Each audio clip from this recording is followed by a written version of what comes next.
Okay, so the last video I made for my first flight pre-release of Worldwake, of Worldwake block, my sealed deck.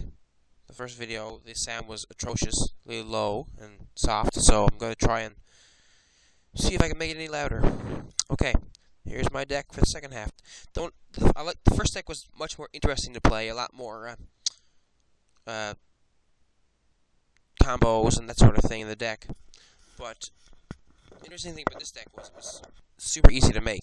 These were really the only two choices I had to play green and blue because the other colors were just so weak. I contemplated red, I contemplated black, but the blue was just so much stronger. And to take the green out, I just would be losing majority. I went with allies, you see, and I would have lost the majority of my allies. But anyways, let's look at the deck. Quicksands, which are now a common, which are great. And the problem with this deck is weakness, and the reason I didn't do so well with it when I should have, besides a bit of unlock, but everyone has unlock in Magic, was I had basically no removal. The Quicksand was one of my only removal cards. I'm glad I had two of them. The Dread Sanctuary, I like that. It's a pretty good card. It's certainly better than Stalking Stones, the old original one. Becomes a 4/2 until end of turn for 4 mana. And of course, my 1 money rare, like I mentioned before, my 1 money rare, Misty Rainforest. So then we have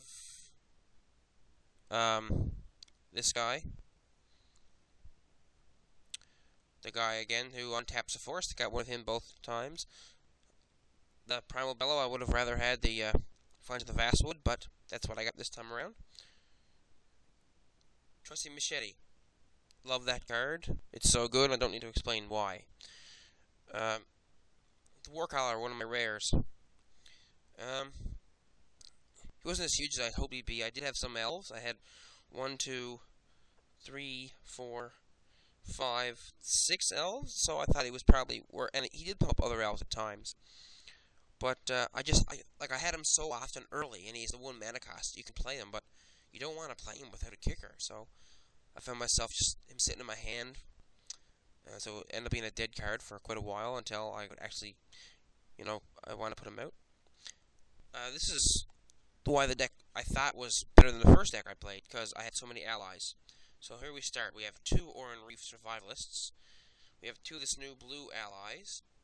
That scrap the guy's deck. This is not an ally, this is Initia's Chosen. Here. Which is still good.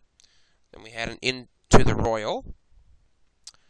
And this girl, this lady here, the clone ally. The clone that costs 2, but she only copies allies. But when you're playing against other allies, almost for sure, and you have 11 allies in your deck, she's always going to be at least the best ally in play. So for 2 mana, really good card. And I think allies are very playable finally now in Constructed. In fact, I would really like to make ally fish, blue-white ally fish. And I'll probably be hated for it, because everyone used to hate old fish decks, but anyways. Puma, to help the ally curb. The Archer, who's not bad, he scared people from playing flying guys anyways. He didn't really kill many flying guys for me, but I know people held back their flying guys until they could get rid of them, so that even was a help. The Gladeheart, good. Arrow to try and help my curb, and to put in this guy, another Basilisk. The Druid, again, he's an elf. Another good reason for playing blue. The Umara Raptor, best blue ally, besides the new clone. This guy, bad ally, but he's an ally, so he's playable. Good ally, 4 mana for a 3/3 Trampler to begin with, and then whenever someone plays an ally, he gets bigger whenever you play an ally. The Eel, good. Landfall guy, great card. Anyone that's played Worldwake or knows Magic would know that this is a great card. Pay blue to tap or untap a creature, and landfall untap him. He saved my butt. The games I did win, there were several that he saved my butt. So, great card. And the real reason I wanted to play blue over any other color was the guy that won me several games whenever he came out. Sphinx, the 5/5 Flying Shroud. Look at the top card of your library. For 6 mana. And you saw quite a bit of mana production stuff. So I had him 5th turn several games, and those games I always won. So that was always nice. So that was this deck.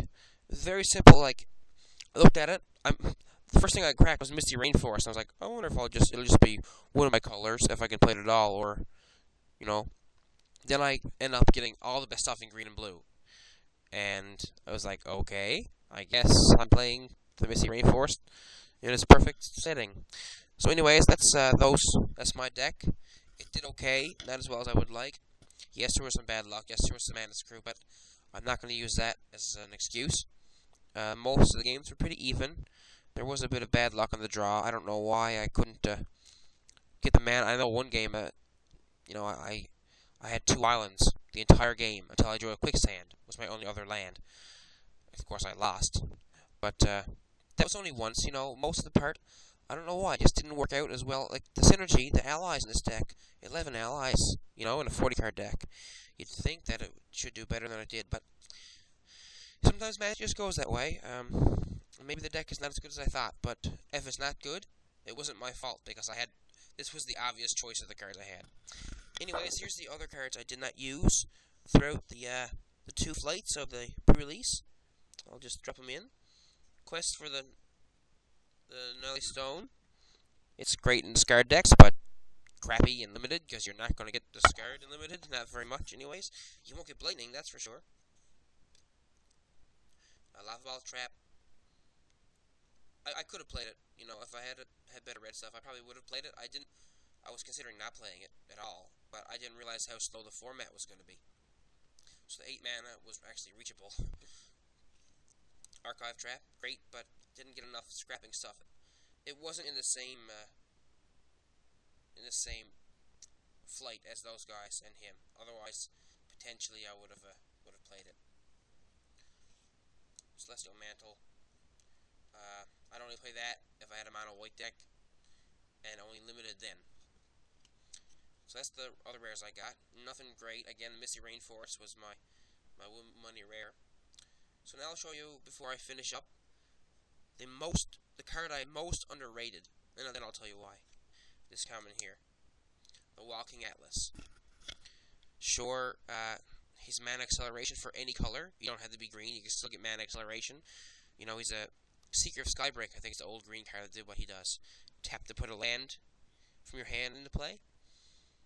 But at the same time, like, I thought, well, I've got other mana acceleration. I played green both times, right? So why play Walking Atlas? Why do I need extra for? I just never considered, and I don't know why I never considered, because it's very obvious, and I do almost everything I can before my turn, but being able to drop the land on your opponent's turn,